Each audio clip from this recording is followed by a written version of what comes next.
Hey guys, this is Mel. If you're listening to this, you are about to hear a super special sneak peek of our latest bonus episode, but fair warning, this is just a sneak peek, don't hurt us. It's totally optional to subscribe, but if you're interested, you can check out our Patreon by searching Significant Lovers Patreon online.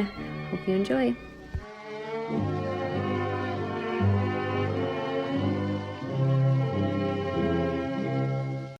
Are you lonesome tonight? Do you miss me tonight? Are you sorry we drifted apart? Does your memory stray? She seems to be very youthful and bubbly though, and maybe it's because she's the daughter of a classic 80s actress, but she also does remind me of like an 80s it girl. And it's interesting because Jack seems very drawn to that decade. His music seems very inspired by like Bruce Springsteen in the 80s. And so Margaret Qualley kind of seems like the perfect girl for him in that sense, like his dream girl. Like she seems like she's straight out of that time period, her essence, in a way that I think would be very compatible with him.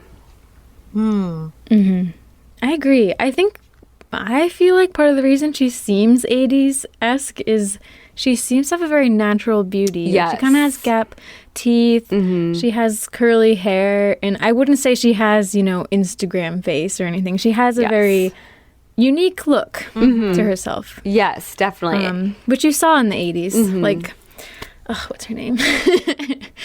The redhead. Molly Ringwald. Molly Ringwald. Yeah, and she dresses kind of inspired by that decade. Like she does wear a lot of like classic but very feminine outfits. She's gorgeous. She's so beautiful. The more I researched her, the more I was like, gosh, she is. I could picture her like on a poster on a boy's bedroom somewhere.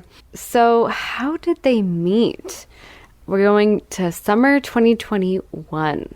Margaret and Jack met sometime that summer at a party in New York, either July or early August. And at this point, Margaret is 26 and Jack is 37. And take a drink, because in the September 2024 article of Elle magazine, Margaret revealed that she wrote in her journal after meeting him that night, she wrote, "I am going to marry him." Oh my gosh. They always know. They always know. How? That's insane. I know. I feel like these people aren't telling us how many times they wrote that and then didn't marry the person. True. But it sounds like it was love at first sight. And later, Margaret told Elle that she fell head over heels in love with him right away. And she describes a time when she was at a fitting for a Chanel fashion show. And she's wearing a very dramatic white wedding gown for the fashion show with a veil. And the director of the show, Virginie Viard, I think is how you pronounce it, is helping her get dressed. And Margaret says, "I think I've just met a man I'm going to marry. And Virginie, if I'm right, will you make my wedding dress? Give me 2 years." And she also later revealed that she had texted Jack a picture of her in the dress, the wedding dress, while holding a mutual friend's baby and wrote, "What do you think?" Oh my gosh. How soon is this after meeting? 2 weeks. Whoa. Actually seems like something Lena Dunham would do. I know. I mean, yeah. What is he cast a spell on you. I guess so. I guess he must have liked that kind of antics from Lena Dunham because they dated for like 5 years, so. I know. And I hate to say this, but I do feel like with Lena Dunham, like, she, at the society, like, makes fun of her for stuff like that and like calls her cringe and embarrassing because she doesn't meet the conventional beauty standard. But with Margaret Qualley, it's like, oh, that's so bold and cheeky and cute, it's sad. Yeah. It's true. I will say, in Margaret Qualley's case, I do think it's weird. You think it's weird? The playing field. Yeah. I think it can be funny. I don't know. Sometimes I have sent a text where I'm like, am I not crossing the line, but like, will he get it? You know? Unfortunately, I do think it entirely depends on how attracted somebody is to the other person. Like my friend was, I don't want to get into too much of a tangent, but was telling us about a guy giving her a rose on the first date, and she thought it was kind of too much.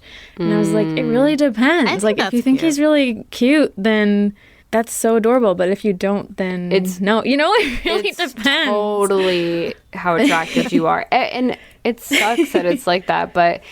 I know. If someone does something that's like, I don't know. One time a guy actually did message me and said, I'm going to marry you one day. And I was not that into him.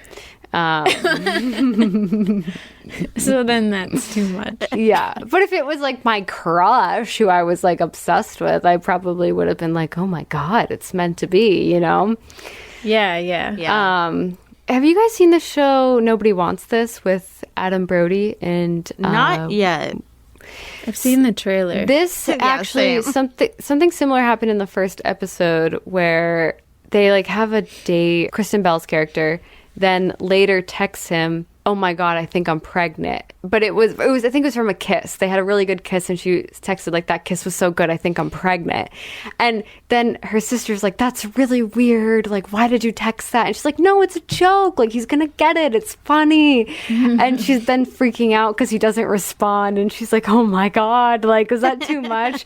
But then he later does say like, that was a funny joke. So he got it. But yeah, sometimes you do send a text like that, like in the early stages of dating, and you're really sussing out like, is the person going to get my sense of humor or not? But yeah, so the public then first learns about their relationship about a month later when they are spotted kissing and walking arm in arm together in Brooklyn, getting ice cream. And again, like the pictures, I should have sent them to you guys. I didn't save them, but they remind me of the 80s. Like she's wearing pink tube tops, a very white feminine blouse with black trousers that are kind of loose, and her hair is very curly in a high ponytail with a scrunchie. And meanwhile, he's wearing a light blue graphic t-shirt with blue and white striped linen shorts. So I just looked it up. Mm-hmm. It does look very 80s. Cute. Mm-hmm. Even her like neon socks. Yeah. Then in October, they're photographed by paparazzi walking down the street in Tribeca. Once again, she has her arm around him and she's talking on the phone. And in another picture, he's kissing her on the cheek. And then a couple days later, they're photographed, this time in LA, kissing outside the Sunset Tower Hotel. So they're very big on PDA. All right, I will have to stop the episode right there. Thank you so much for listening to the teaser. If you want to hear the full episode and many other bonus episodes, you can find them on Patreon. You can search Significant Lovers on the website or download the Patreon app. It works a lot like regular podcast listening apps. And we have tons of other couples on Patreon to listen to. So thank you so much for listening and supporting the show, and we'll get back together next week.